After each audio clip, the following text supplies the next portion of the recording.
Hey guys, in this video we're going to take a look at how you can check to see if the iPhone is carrier lock or not on the iPhone 15 series.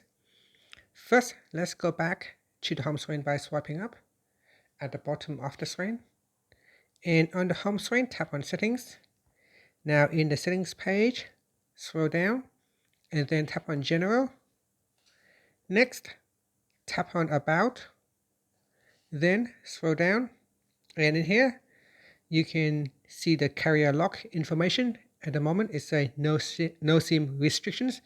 Now this is because the phone is not locked to any carrier. I bought it outright. If it is locked, it will show you where it is locked to.